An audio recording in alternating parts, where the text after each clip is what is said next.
The overlay is a little bit choppy, but nevertheless, it's going to be Mineski Globe going up against Team Infinite.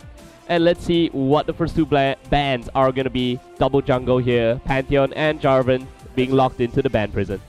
So, I mean, now that we've gotten into this phase, you know, or I called it the more mature phase of the GPL, past the halfway point, what do you think really has been the crippling point of Team Infinite? Why haven't they been able to pick up a game just yet? It's quite puzzling, you know. A 0-0 score, not even a tie, you know, just losses all the way. Yeah, I mean, Team Infinite to me has just been playing very sloppily overall. Sometimes they get good ban and pick phases, and others Poppy. it's just usually really bad. Yeah. I won't go on Poppy watch, but yeah, Poppy has been banned out here by Infinite. TG does play pretty mean Poppy, but like you said, I mean, I've been mentioning how Team Infinite has just not looking all too swell. They play too over aggressive. They don't know how to close out games. Yeah. They just need to work on the basics, the 101s of professional League of Legends here. Let's take a look at the rest of the bands. Janna, Lissandra being taken out by Mineski. Janna just a very large contested pick. So is Jarvan. LeBlanc being taken away from Yume, who just very comfortable on their champion as well. So we will have to see what Mineski goes for their first pick today. That's right, so bans coming through on the side of Team Infinite, you ran through those. On the side of Mineski Globe, it will be Pantheon, Janna, and Lissandra. So big picks still available to them, like Gnar, for example, but look at that! Mineski says, what? Top tier picks, Gnar, Corki, all that. Nah, we don't want any of that. Hey. They want Sejuani. Don't knock down the winter ball here, okay? It's pretty hard to knock down a ball. Yeah, Sejuani's a pretty good pick now. I mean, especially in the GPL, a lot of teams favoring that jungle pick. Brings a lot of utility as well as mobility. Very interesting gank paths if you're playing against a Sejuani due to the Arctic Assault. And with the slight buffs, especially on her Phileo of the Northern Winds in some of the previous patches ago, Sejuani has been picked up quite a bit here in the GPL. So that's a Sejuani pick for you. Infinite going with the Annie lock-in, as well as possibly a Rumble for Renrin. Wouldn't be surprised if Infinite locks this one in. Renrin has a relatively small champion pool, and outside the Rumble, maybe the Renekton might see a comeback as well. Let's see what Team Infinite decides to pick here. Annie possibly going into support for Hobbits. We've seen him play that one as well. Yeah, and that's really the interesting thing about professional League of Legends play, where you see the likes of Jarvan, Lee Sin. I mean, early on in the GPL and other regions as well, those are constantly being banned. And it took a while for teams to adapt. You know, they really had to find something else that worked for them. I think Sejuani, like you said, with the numbers being touched up here and then, and just the fact that Jarvan is finding its way onto the ban list so much, she still has the knockup. Her ultimate serves a similar purpose to lock down groups of people. So we really will have to see then the execution. That's what it will come down to. Yeah, I'm looking at Mineski here. We might see a Silver pickup from them as well, but you may instantly locking in that Lux there. So it's going to be a little anti-synergetic between the Lux as well as the Sejuani. However, the Wombo combo is still available for them. Lux can just dumpster all her skills and just really burst down an entire team if you lock them up in the glacial prison. The Mundo in the top as well, like those picks. Very tanky top laner. We should see something like a Silver and maybe a Thresh from EXO and Noel. But of course, Infinite's turn to pick. Let's see what they go for.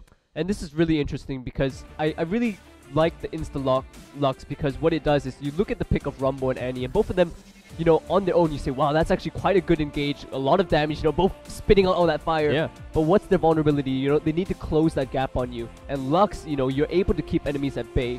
Of course, once they do close the gap on you, you're pretty much dead. It's going to be tough. But, you know, they've packed a lot of meat in their own front line for Mineski to make sure that those members of the enemy team aren't able to close down on the Lux. Yeah, it's interesting and that you say really fun. Closing down here, because Annie as well as Rumble. Rumble's equalizer has like beyond 1000 range as well. So that's going to split up the team. However, in the face of a Mundo and a Sejuani, that's going to be really tough.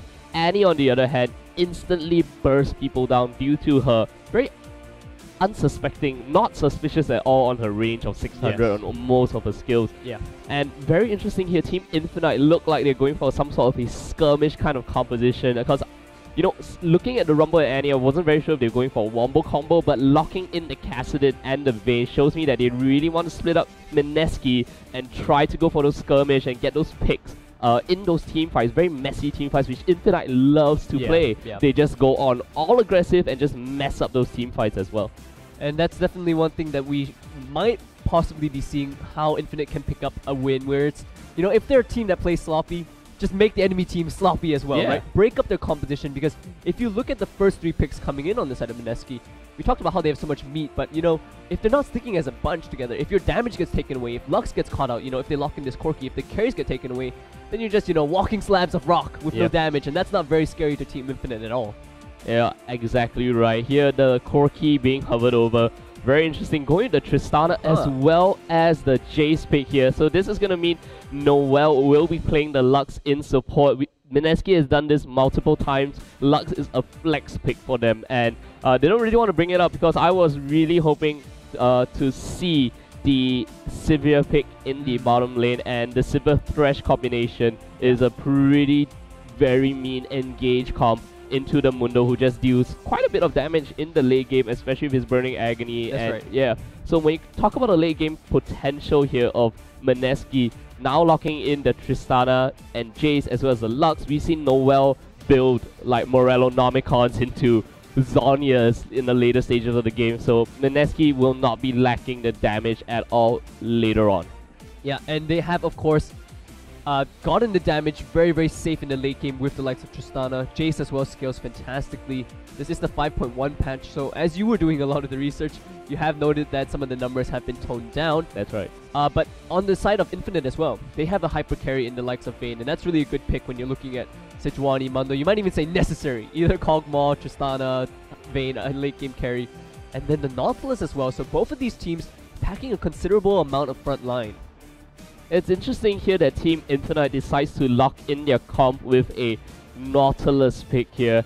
And the Gnar is completely nowhere to be seen at all. And this is really interesting because if Infinite was going for a more skirmish-like kind of composition, I expected the Gnar to be in the top lane, deals quite a bit of damage. And now Infinite has locked into themselves a lot of magic damage on your team in between the Nautilus, Rumble, Kassadin, and Annie. So that is my one big worry for them. Mundo cannot be bursted down easily. Neither is Mundo going to be taken down so simply by a Kassadin. Maybe the Vayne later on when it comes to the late game. But it's just really interesting to watch how Team Infinite is really playing this all together. When I think about skirmish compositions, I look at champions that can really just insta-give 1 or 2 members, separate the team. Rumble can kind of fit that role, but that damage over time will easily be skirted around, especially with the likes of your Tristana, Mundo, as well as Jace. Alright, so as we wait to head into the game, where do you think the focus of the lanes will be then? Because we talk about how, oh, Mundo's unkillable, Sejuani will become unkillable, but we're talking about these points in the game where, you know, they've gotten the items. So do you think top lane will be a big focus? Because Mundo, you know, you want to stop him before he gets on that unstoppable, you know, items and all that kind of thing. Whenever I think about Mundo now, I always think about Shy in the top lane, because when you talk about the LCK or OGN or however you want to call it now, Shy has just made a huge resurgence with the Dr. Mundo in the top lane, and that's just become huge for CJ, beating out SKT as well as Najin, and today they're really playing KT Roaster.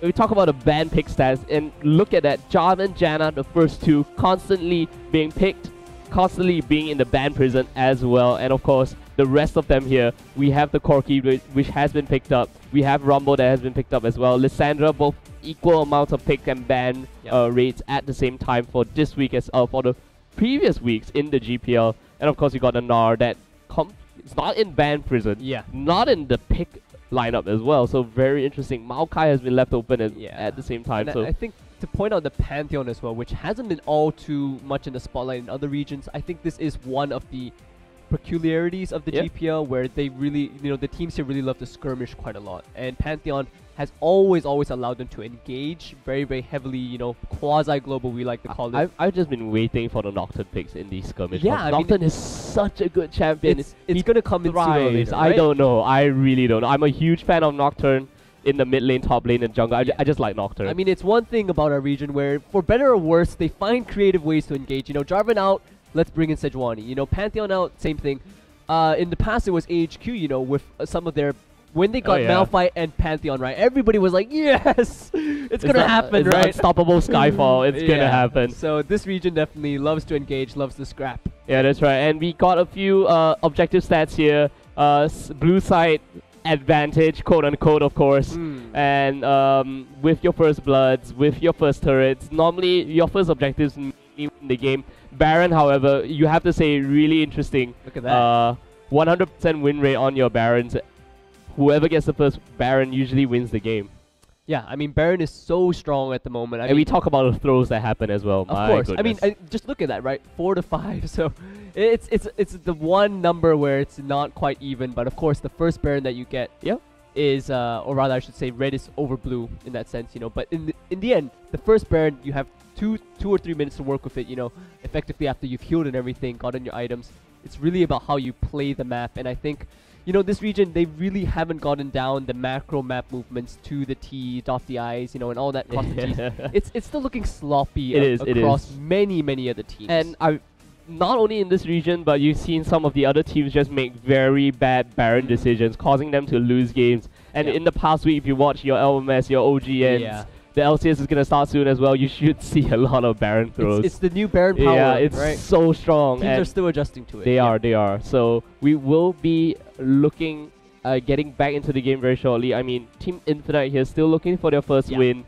Not entirely impressed with their composition. They have the only mid-game power that I can think of coming up from their composition will be from the Rumble. And even then, Rumble needs his items in order to be effective. And the lockdown may be strong, but I really question, can they kill off and can they get those objectives? Can Infinite get those objectives in the mid game? Because if they don't transition well from the mid game to the late game, it's gonna be, they're gonna have a really tough time. Alright, so spawning into the Rift now. On the blue side, we have Mineski Globe.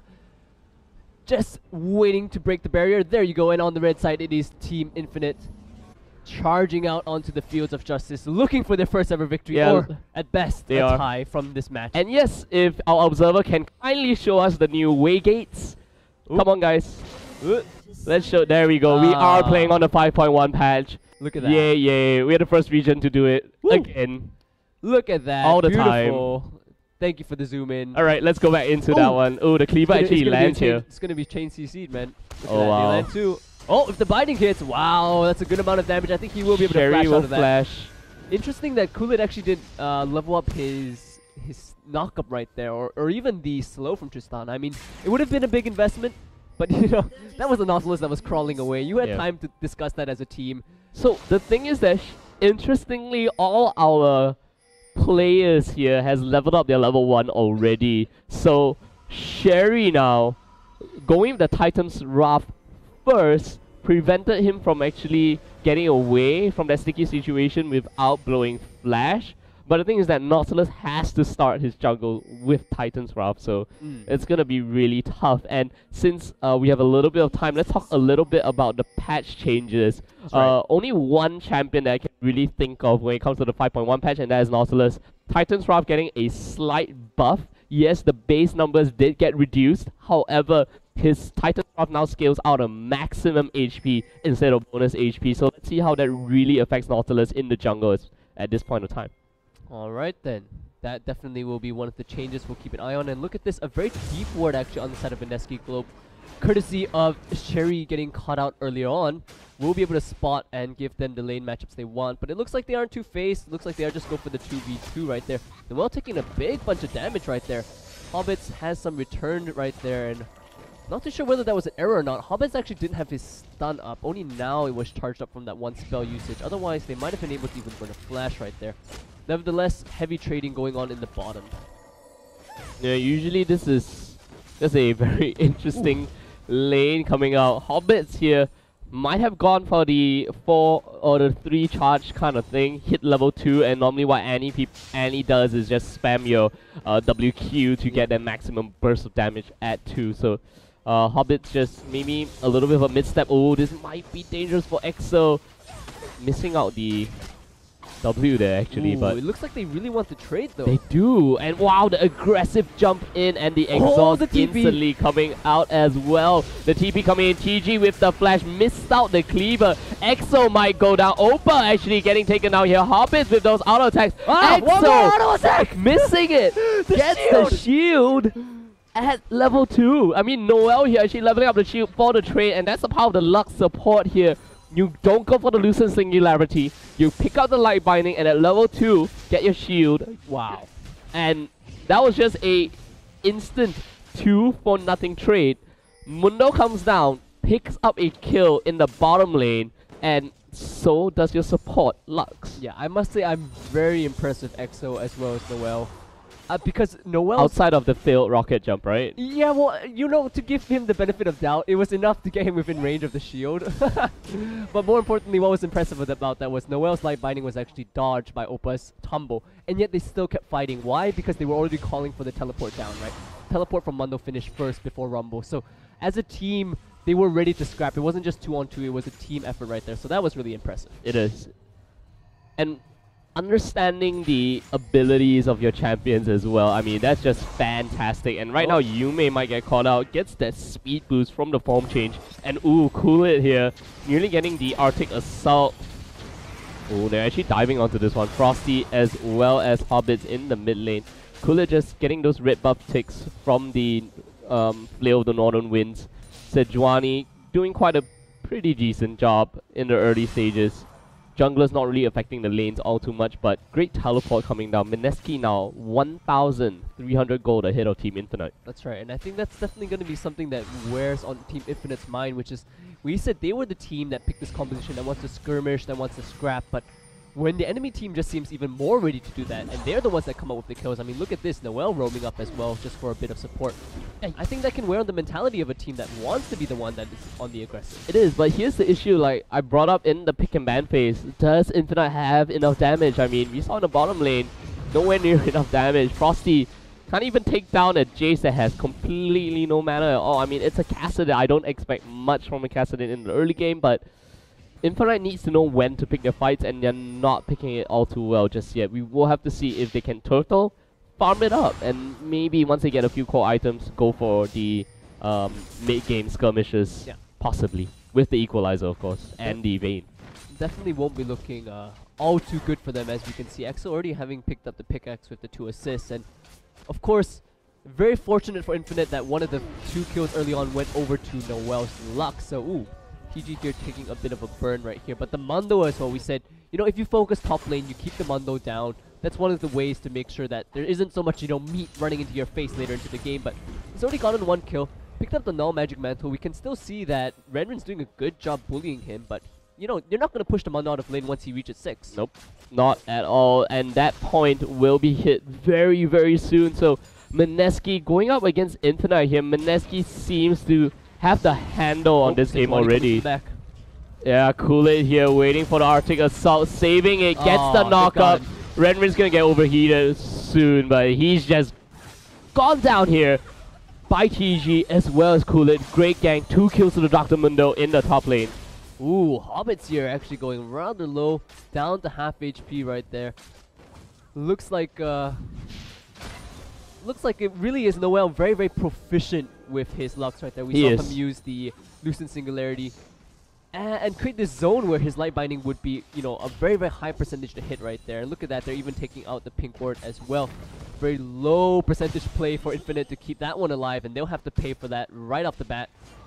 And at the top as well, we just saw Kool-Aid as well as TG. You know, classic, just wait for them to burn the flash before you use the Arctic Assault. It just looks like Mineski is just so settled into this game already. Mundo's a great lane to gank, honestly. It is. I mean, you got chain slow, which means you have to burn the flash. And Mundo just gets auto-pushed by almost every champion. Into here. Look at that. The pulse, actually. Force pulse is going to miss. I think that Kool-Aid will be able to turn this around, but look at that. Sherry's still doing a good amount of damage. Yume going very, very low. Will they be able to trade back 1 for 1? Doesn't quite look like it. Kool-Aid himself having absolutely no damage. Looks like Hobbit will be here for the stun. There is... Oh, looks like they're backing away. Yeah, the Flail of the Northern Winds actually does a lot of damage in the early stages. Flash Light Binding. They do catch onto Sty right there. He will be going down. money being spread across 4 members of the team. So Mineski Globe, I mean, I was just talking about this, right? Trades 1-for-1. Eventually, trades 1-for-1. But they just seem like the more subtle team. You saw how hard Team Infinite had to work for 1 kill. Mineski just seemed like, so easy to get one, you know, flashlight finding, easy as pie right there. The thing is that Infinite really over pursued that one, didn't have to burn so many summoners for it, but the thing is that sometimes when you commit summoner spells to a kill like that, you just want to make sure you clean it up.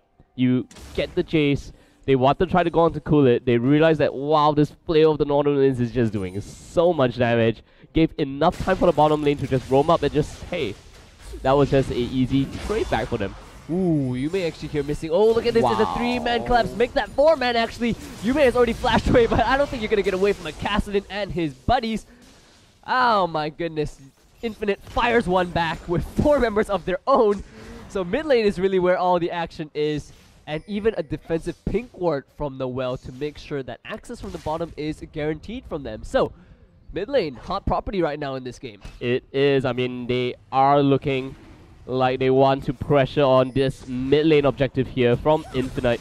And ooh, nice humble coming from Opa into the condemn onto EXO. They're gonna get pincered here. It's gonna be really dangerous. There's nice. The there we go, gets the double stun, prevents the leap away as well. He gets the buster shot to knock Hobbits back. That's gonna be an easy kill onto Noel. And Infinite here just capitalizing on this very weird positional mistakes coming up from Mineski. I mean, they saw with a wall that Mineski was at the dragon, and they just, for whatever rhyme or reason, EXO and Noel were there to kind of bid farewell to their lives, basically. Yeah. So that was probably just Noel and EXO getting a little bit too much of a rush of power to their head right there. Trying to zone out Opa, but not respecting Hobbit's Annie with his flash available as well. Really, any time that Annie has her flash available, even before level 6, you must respect that. This is basically a Flash Annie team comp. Whenever Annie has her flash up, you are not going to fight. You don't want to fight Infinite at all. And, you know, the great thing about that for Infinite as well is that 2 kills for Kassadin now, who himself was taken out earlier, but 2 kills to that Kassadin will be good for them. Overall, it will mean a bit more power coming into their hands as the game goes on.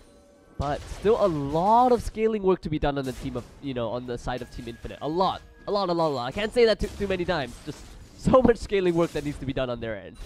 Yeah, definitely. I mean, Infinite here just... not entirely sure how I can put this, but it's a long way coming. They have a long way to go. Oh, he's dead. Oh, nope. He's not. He's good. He's not. Good. There's a ward there. Dangerous face check, especially into Annie. Yeah. That ward could have cost him his life.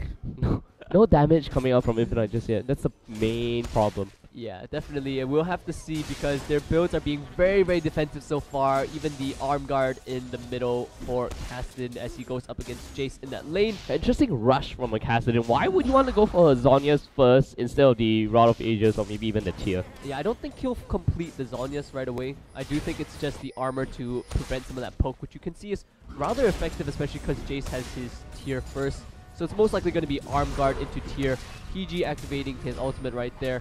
And, well, we've seen this before. Mondo just stays in the lane until he is like, okay, I have like 4,000 gold. What do I buy now? Then he goes back to base, has his item of choice, buys an Infinity Edge or something crazy like that. And then the game just goes downhill for the enemy squad. Maybe not an Infinity Edge, but we get your point, viewers. We do get your point. 15 or 16,000 gold compared to the 14,000 Noel here. Gonna get caught. Double teleport now coming in. Will any of them cancel? No, let's see. Yeah, there we go. A complete miss on the equalizer. Equalizer. What are you talking about? That equalizer was perfect. Perfect for Mineski to get away, that is. But it might also be perfect for Infinite to head to the dragon. Tell you what, Wolf, that equalizer was actually just pointing their team towards dragon. Like, hey guys, this is where dragon is. Let's go for it. I don't know. I think Renrin thought that they were outnumbered there and Mineski would chase because that was definitely not what I saw on my map. Because there were 5 members of Infinite and it was almost certain that Mineski would be walking through the tri-brush, so... Man, no, that could have been a perfect setup. It really could have. You know, it's like wartime when things are crazy, then the commander just shoots out a flare and like, this way, guys! That's what Renrin was doing. He was like, to the dragon. You know, if Rumble were to use a flare, just use your Electro Harpoon to direct the team. Just use it. Yeah. So, that aside, I think that was a very anticlimactic, you know, on a more serious note, very anticlimactic use of the double TP. I mean, whenever you see double TP, you expect something huge to happen right there. I mean, it's a Mundo, so yeah, TP sure. Mundo not that effective just yet. At least not now. But TP Rumble, Renren, you have let us down. So, question I want to throw your way, Wolf. Against the, I don't even know what this Mundo skin is called. Hellborn Mundo or something like that. Infernal? Infernal. I think so. Infernal. Does it even work to burn this guy? Because, I mean, Mundo already burns himself. Yeah, he does. And then Infernal Mundo burns The him question more. is, why is there a ring of fire around Mundo? That's the bigger question. His blood is fire, bro. Like... And where does he get the poison from on his infected cleavers? That's the other question. He cuts himself on his blood, which is infected, and his blood burns as well. Okay. Wolf. I mean, come on, man. Have you not been reading? But a ring of fire? Does your when you bleed, do you not bleed in rings? No, I don't. Do you? Yes. I don't know what kind man. of bleeding you do, man, but I bleed in rings all day, every day. So I'll cut you later, Flavors. get your bleed game on, son. I'll cut you later. Get your bleed game on. All We'll right, see. guys. Disclaimer: we are not advocating bleeding whatsoever. Or cutting. Or cutting. But nevertheless, Infinite has done a good job to stop the bleeding. I believe it was a 2,000 gold lead early on that they were facing. Yep. Now it's only about 1,000. A little more than just 1,000. Of course, that is due to a few sloppy plays on the side of Mineski. And gotta give credit to the bottom lane as well. Yes, the kills did go over to Noel, but you could see how aggressive EXO and Noel were playing. Now, however, it is the CS score in favor of Infinite's side. Oppa, you know, doing very well for himself and has picked up the 1 kill. Already got the tier 2 boots and will be soon reaching that Blade of the Ruined King power spike. It's just really interesting to see both teams suddenly take a complete siesta on the map because for the, let's say, first 8 minutes, we've got 7 kills and the teams are just like, alright guys, ceasefire. Enough. Let's chill. Yeah. And the Zonya's rush. So you're right, you called it out, the Zonya's rush might be that they feel they need somebody else in that front I don't line. know, I actually question the Zonya's rush quite a bit here. Yeah, you know, I mean, it's definitely going to delay the amount of power that's coming their way, but if you look at it, the members on their side that have started to get us some of their items, you know, you've got double magic pen on Rumble now, that's decent. Vayne we talked about with the 1 kill she picked up and the fact that she's been CSing very well. We'll have the Blade of the Ruined King soon. So that does give them, you know, a good amount of power. I still think it's not the most ideal, but this might be just, you know, the way they call their shots. You know, we need more people in the front line, and then just the damage that's going to come out from the members will be, you know, enough to get us through the fights. I don't know, Flavors. I really don't know. The number of times we say that when we cast. I do not know. It's true. We won't know, and let's take a look now, as I think with some of those items being completed, especially on the Rumble side, it might signal to Team Infinite, I think once they get the Blade of the Ruined King as well, to really go for some more of those objectives. Dragon has yet to be contested. I want to see how Sherry builds his build now, because at this moment, Nautilus is just completely stacking on the health, and that's going to give him a gigantic Titan's Wrath shield, but yeah. The lockdown, I mean, Nautilus is just a huge CC bot, and we know that if you continuously are in the middle of the team fight, you will deal a lot of disruption, and that's what Infinite wants. But I want to see the Righteous Glory to be built onto Nautilus as well. He has a lot of use for the item. Ooh, look at this top side focus on the side of Mineski. There is a rather nice equalizer, but I think Renren is still going to burn down right here. No flash available to him, or rather he has already flashed away. So that will be the kill for them. And now very, very interesting. It seemed that Infinite didn't want to pull the trigger on the bot side. You know, right before that action happened in the top side, I was just about to comment. Double pink wards cleared out on the side of Mineski by Infinite. Bottom side was theirs to own right now. And with the jungler showing top side, they really should have activated something and gone for that dragon. But looks like they're just not willing to pull the trigger on that. And Mineski gets a free kill in the top. And I think they'll have a window to go back into the dragon. This is a very big dragon. Oh, they're going for it now. If Infinite goes for it. They can spot out the wall though. Yes, they do start it. It's not the latest start from them yet because many members are Teleport still coming in. far. Let's see. Ooh. Oh, they're gonna try to cut him off. Oh my goodness, We've seen this GG. before. Can the Mundo live? What is Ready? going on? He He failed the his flash. flash. He He failed failed his the flash, but the dragon though. Alright, so I think the Dragon Mineski will has go over to position Mineski. onto Dragon. The Dragon actually reset quite a bit. It's going to be a 1-for-1 trade. Very awkward teleport coming in from both the top laners, I have to say. Yeah, I didn't even see Ren in that fight. Renrin was actually at the pink wall. He teleported to the pink wall. And then he got deaded. Which basically is the same thing that happened to both the top laners. I mean, Infinite chased TG to a really funny position. Don't know why he teleported there. And Mineski chased, didn't really have to chase Renrin. Renrin is just squishy, so he kind of exploded the moment he teleported. I'm pretty sure when Renrin teleported in as well, due to the fact that he had used his equalizer at the top just before that, he didn't have that available to him. So, yeah, as you said, very awkward situation for Infinite to put themselves in.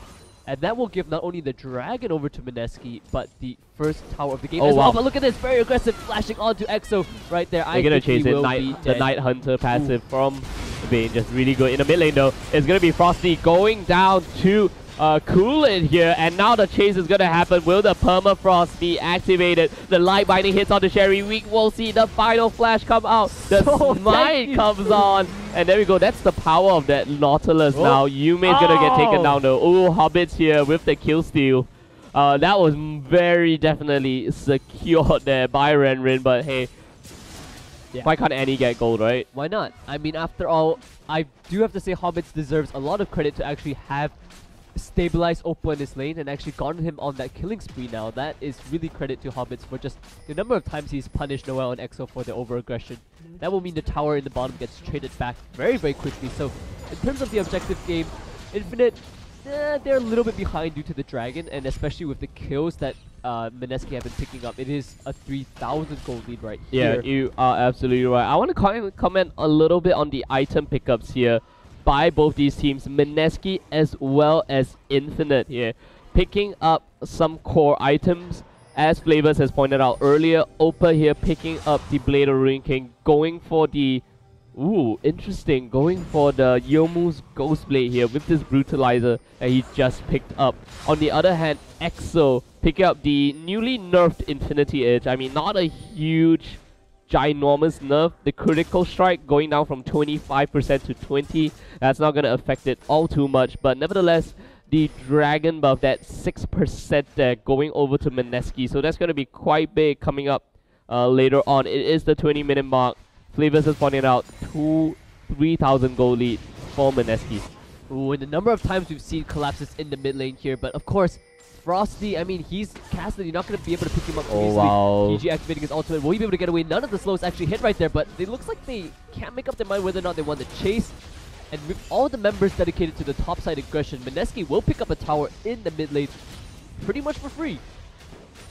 Let's see, they don't have many minions there, and the wave clear is not all too great from Infinite. This minion wave coming down. Renrin does have his ultimate, so it's good on Mineski to actually back up from this one. All in all, just hey, really slow game. Interesting that they choose to dive TG right here with a Giant's Belt as well as the Spirit Visage. Yeah. Interesting choice. That's all I'm gonna say. Of course, let's give them the benefit of doubt. The tower was very low. Rumble on his own wouldn't be able to push Mundo out of lane, so they go and dedicate 2 more members to make sure the tower is secured. And it's just a nice job by Mineski to go for the tier 1, you know, when they do that. And I think it's not so much that Infinite is making so-called the worst calls, you know, ever, because you need to take down those structures. It's just that Mineski is playing a lot more standard. You know, they don't dedicate all these members unnecessarily. You can see their aggression is a lot more... Good response, I have to say. Measured, yeah, much better response coming up from Mineski. It's not like they aren't doing anything as their turrets get taken down. And right here, we talk about responding. It's a 5-man strong team going up in the top here. This is really good. Alright, that's a steal away. The Krugs being stolen away by Noel. Yeah, and I think really right there was just a little too much respect being shown to Noel right there. Noel is zoned away 4 members of the enemy team. I mean, if you pick up the Zhonya's on Castan, you have the ability to jump in there.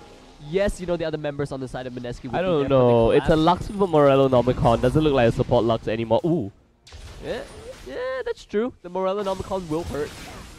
Oh man, but the vision control right here. Oh, that's a great out though coming in from the side of Renrin. Renrin might go down. There we go. The first one that's going to go down will be Coolit. The Sejuani gets taken down, followed by the Mundo. Everyone had to walk over that out. So Infinite here getting the team fight they want, getting the skirmish, and a little bit of over-aggression coming up from Mineski, allowing Infinite to pick up a 2-for-1 trade in their own jungle. 36,000 gold compared to the 32.6 thousand gold. Infinite finally getting a team fight that they sort of wanted. Really wanted to see Hobbits come in with that flash, as well as Tibbers. Flash just came off of cooldown. Yep. Infinite could have really turned it the other way around if they so chose to. Yeah, it was still a very, very good job from them to punish Mineski right there, who... you know, I was just talking about the vision game that Mineski wanted to play, but if you look at the top side, it's Infinite that have done a good job warding up their top side jungle, their red side jungle, making sure that Mineski can get away for free right there, as we see Frosty having a little bit of trouble getting blue on his own. But more importantly, it's just Mineski not showing enough respect to the line damage coming in. I mean, they have good line damage of their own with the likes of, you know, Lux, the Morella Nomicon, Jace, Poke as well and all that, but Rumble, really, I mean, you gave Renrin that ultimate for free. Yeah, he messed up once, guys. Come on, he's not going to mess up all too many times. He isn't. I mean, the Rumble out is a delicate piece of instrument, I would say. Delicate piece of instrument. It is. It is. It's a really delicate piece. But anyway. It's tough, man. Yeah.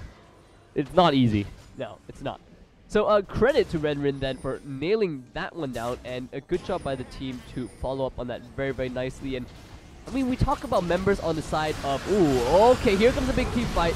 Yeah, there we go. Kool-Aid getting completely chunked out by Oppa. Oppa might get to take down TG as well. Let's see who we are focusing. The 4-man strong team here, forcing the flash out of Noel. And there we go. Oppa with the double kill. Mundo as well as Kool-Aid, completely not enough damage just to dive down Oppa. And that's the way Infinite likes to team fight. They want to split up the team, get it all messy. Oppa is a pretty decent AD carry, as we saw from that duel there in between TG as well as Kool-Aid. I have to say that Kool-Aid here, without his challenging smite on the Stalker's Blade, will not be able to get the slowdown onto Oppa, so it's not easy at all to land those infected cleavers. Your Arctic Assault, just not effective. And Infinite setting themselves up for a pretty good game. I mean, 24 minutes in, 38,000 gold apiece for both these teams. That one dragon fight, although Mineski got the dragon buff on Dragon's Wrath there, Infinite here got the gold back in that one team fight. 4-0 in terms of the trade. Yeah, that's the scary thing about Infinite right there, where we talk about their team that looks very scrappy, looks very disorientated when it comes to 5-on-5, but if the enemy team gives them these situations, you know, going deep into their jungle, bunching up around Dragon Pit, I mean, the percentage of them pulling off a successful team fight with this composition is a lot higher, and it felt like Mineski weren't really respecting that, and they weren't respecting Oppa as well, right? Now 7-1-0 on Oppa's Vayne, I mean, that is a big headache for them, and they still have to deal with the scaling Rumble, the scaling Kassadin, and they have some scaling options on the side of Mineski as well, but this Vayne that was, you know, not even really a headache before has just become a major, major problem for them. Took the words right out of my mouth there, Flavors. I mean, you have to respect this composition. Now, with Hobbits, again, the flash coming up, don't think we actually caught a glimpse of that one, but Hobbits with the flash stun really locked down Mineski completely in that fight. Renrin again with a little bit of a lackluster ultimate. Did split up the team though, so not too bad there. And Mineski really need to shore up their team fight, because this team from Mineski is more about the Lux as well as Jace to chunk them down low, and then Kool-Aid as well as TG to start on the initiation. I'd say so, yeah. They can't just fight and brawl all out like that, because the upfront damage, front load damage and the DPS over time from Kassadin and Vayne as well as Rumble is just something they very clearly could not handle. Yeah, I think really the Jace and Lux need to get a little bit more airtime on the side of Mineski, land their long-range poke, and then give TG and Kool-Aid the opportunity or the option to even engage. At this point, it just has been Infinite locking down Mineski around objectives, you know, bunched around the set pieces of the map, the dragon, the narrow corridors of the jungle, and And this seems to have put a halt to Mineski now. I mean, they have a little bit of a monster split pusher on the side of Mundo, who Rumble can't really push him out of lane all too well. And I think that if you had to choose between Mundo being in the team fight and Rumble, you know, being in the team fight, I think Mineski would be okay with having the Mundo split push and keep the Rumble occupied. So that might be an option that Mineski would like to explore, but so far they seem to have gone on this little bit of a stall themselves, perhaps to get the Tristana rolling. Yeah, you're absolutely right. And talk about Tristana here. EXO actually chunking down Frosty. Frosty waiting for his cooldown, gets the Rift Ball and forces the flash out of EXO. I think if Hobbits were in range for a flash stun, that would definitely have gone down. Wow, Noel getting chucked down completely open here through the exhaust as well. TG now in a lot of trouble. The double Electro Harpoons will land, and Oppa is going to just tumble away from that one. Doesn't want to put himself in a very precarious situation. Now that TG has gone down low and does not have his ultimate, this is the turret here for Infinite. Yeah, they must give that up. They definitely don't have the dependable DPS of Tristana. She's just coming out of base right now. And Infinite, to their credit, really playing the composition. I think sensing that Mineski wanted to stall it out. You know, we were just talking about that. Stall a little bit, get Tristana rolling. What do they do? They send the Castin to go deal with that. Oh yeah. Even have Hobbits for a bit of backup. Oh, there we go. The flash stun. The flash stun coming right in, and a counter initiate coming up from Kulit. However, Oppa is free. Rain in the back lines, forcing the flash out of Kulit, and now TG is gonna go down as well. Oh, nice Zhonya's. However, we will see the double kill come out there. Oppa and Sherry. Sherry, I think you backed away a little bit too early. Your Titan's Rupture have come back up a lot better there. And Oppa could have really cleaned up that fight. However, I mean, that was a fantastic flash initiation coming out from Hobbits. Just that. Cool it here with the counter initiation on the Arctic Assault and the Glacial Prison. Just turned this entire team fight around. 3-for-1 exchange in favor of Mineski. If you count Noel's death in the middle, it's a 3-for-2. That's right. So we've reached this interesting situation in the game where Infinite, if they manage to split up Mineski, they seem to be very scary, right? They've got the Vayne that can just absolutely tear through your ranks, but you can see once Mineski group up, it's really hard to reach EXO at the back. I mean, you have Kassadin jumping in at, you know, to the back line. And then what? You know, we saw he pretty much gets exploded. Let's take a look at this again and you'll see exactly how that happens. So a fantastic flash engage coming in from Hobbits right here. And we can see Frosty goes very aggressive right here. Then he recognizes there's nobody that can really reach EXO. He's getting so many auto attacks off right here. He gets exploded. But he realizes who else is going to get to EXO in the back. It's a similar situation actually with Oppa. And you can see so many people are afraid to rush towards the Vayne because of the ability to outplay the tumble and all that. It's an interesting situation between these two teams because they need to find a way to get to the back line. And I say Mineski, with their long range, has a better shot at it. This is really interesting. The equalizer comes out as well. The dredge line, Noel has completely destroyed there. However, a fantastic Glacial Prison coming down now, and they're gonna just jump onto Oppa, and there we go. That's that one team fight that Mineski completely crushed them in. Again, Sherry just seems a little bit hesitant. I don't know. One, he was hesitant in the previous team fight. He backed away when they could have just pressed forward. This time, a little too trigger happy and just not in sync at all with his team. Yeah. We didn't see the layering of the outcome in. We should have waited, or at least Infinite should have waited for the flash stun coming up from Annie, because that will kick off your team fight a lot faster than the depth charge coming out from Sherry's Nautilus. And depth charge is just so easily telegraphed. It is. It really is. I mean, the moment that was launched, you could see Mineski basically saying, retreat, retreat. Everybody ran back.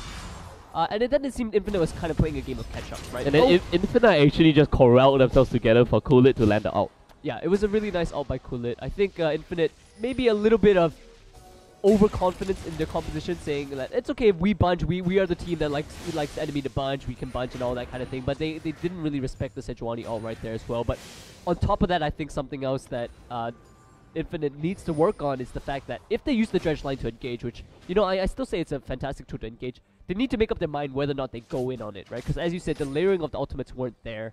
It was a game of catch-up after the depth charge had been fired. It's like, oh, 2 or 3 seconds later, let's fire the Rumble ultimate now. And by that time, you know, when the ultimates were already launched and everything was so staggered, we could see actually Mineski made their way onto Oppa very quickly. Oh, so fast. Yeah.